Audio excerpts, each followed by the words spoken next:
Howdy guys, welcome back to another On the Mountain Ministries video. Today is going to be a quick no notes study, or just a quick couple thoughts. So today at church we went through 2 Corinthians 11, 1 through 4, and the pastor went back to Matthew 24, which is a chapter. I'm just going to flip over there real fast, guys. Is a chapter that I've gone through multiple times personally and through different studies on Revelation, Isaiah, Daniel, just random stuff here and there.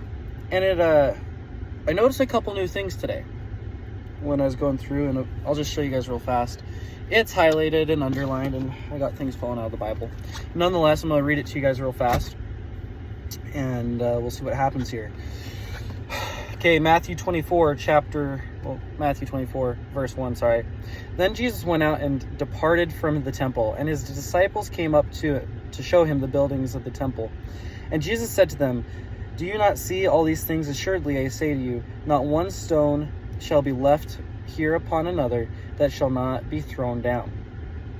Verse 3, now as he sat on the Mount of Olives, the disciples came to him privately, saying, "Tell us, when will these things be? And what will be the sign of your coming at the end of the age?" All right, so they're sitting there and they're just wondering what's happening. If I was with the Messiah, I would have numerous questions as well, so that's no surprise. And then goes into verse 4. And Jesus answered and said to them, "Take heed that no one deceives you, for many will come in my name, saying, 'I am the Christ,' and will deceive many." So that was the first thing I noticed today. Right?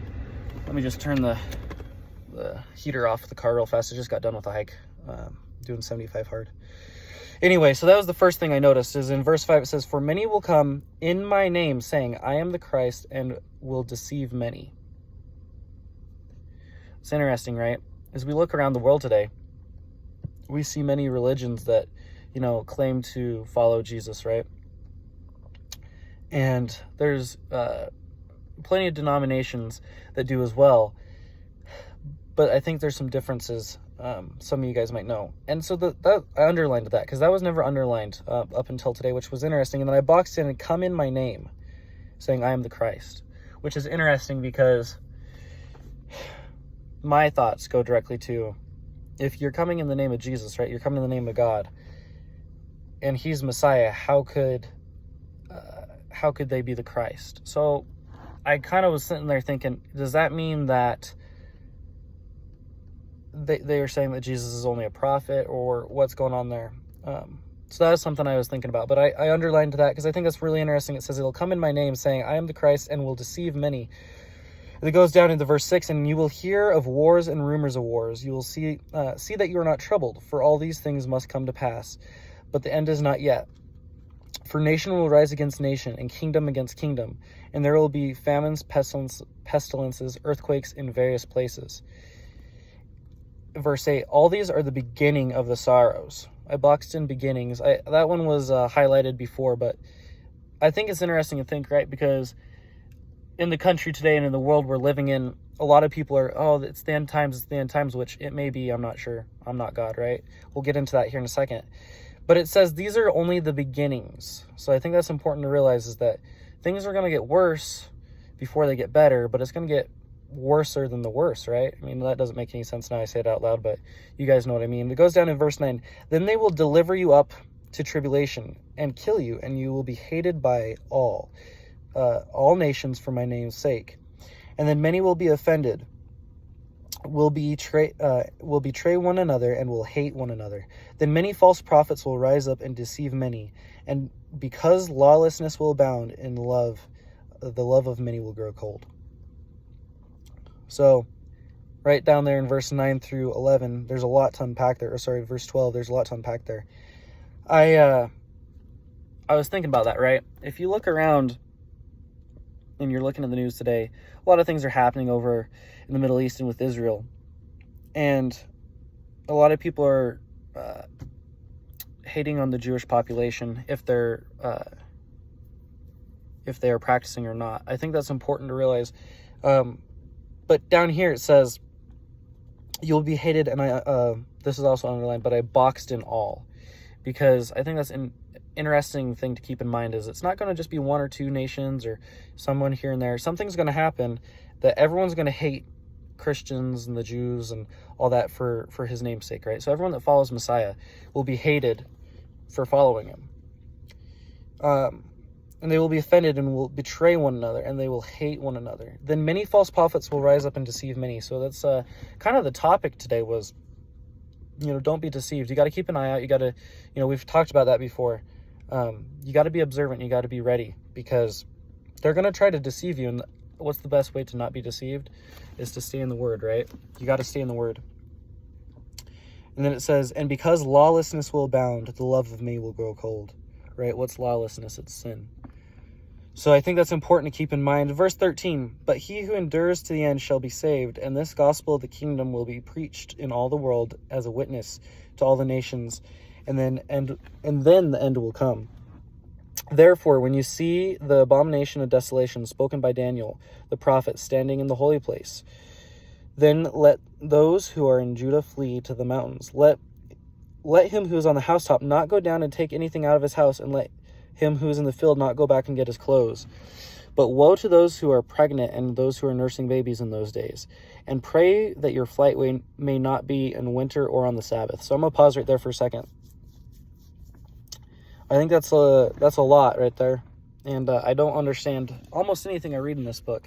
But I think it's interesting. It says, the people that are fleeing to the mountains, it says, don't go back to your house to get your clothes. Don't go back from the field to get your clothes, right? I think that's interesting. That's something I guess we should keep in mind. But then verse 19, this is something that I found interesting. It says, but woe to those who are pregnant and to those who are nursing babies in those days. That would be, I guess, a sucky situation, right? I think that's interesting that is specifically stated, right? Messiah specifically said, but woe to those who are pregnant and those who are nursing their babies in those days. And verse 20 is something I found really interesting. And this one's been highlighted before, right? And pray that your flight may not be in the winter or on the Sabbath. I think it's interesting that it says, or on the Sabbath. So I boxed that in. That was just something I found interesting, right? Because fleeing to the mountains in the winter with nothing would be very, very unfortunate. But I think it's interesting, too, that the Sabbath is also stated there, right? Verse 21, for then there will be a great tribulation such as has not been seen since the beginning of the world until this time, nor shall ever be. And unless those days were shortened, no flesh would be saved, but the elect's sake for those days will be shortened. Right? So everyone that's around here, right, that's following Messiah, it says that if the days aren't shortened, there's no one will live. And I think that's interesting because it says that they will be shortened. Then if anyone says to you, look, here is the Christ, or there, do not believe it. For false Christs and false prophets will arise and show great signs and wonders to deceive, if possible, even the elect. See, I have told you beforehand, therefore, if they say to you, look, he is in the desert, do not go out. Or look, he is in the inner rooms, do not believe it.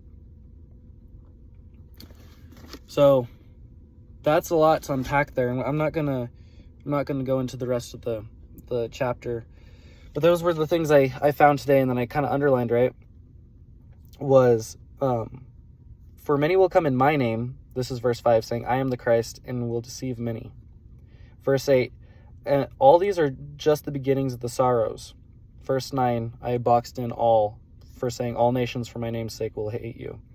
Verse 11, then many false prophets will rise up and deceive many. That one was underlined before, but I think that one's important to mention. Then verse 19, when it specifically says pregnant women and those nursing babies, I think that's interesting. And of course, verse 20, right? That one was probably the most interesting to me, is how it specifically says, or on the Sabbath as well. It goes down and it says how the days will be shortened, and they'll deceive you, even the elect. And I think that's important to keep in mind, guys. Is we're always in a battle here in this world, right?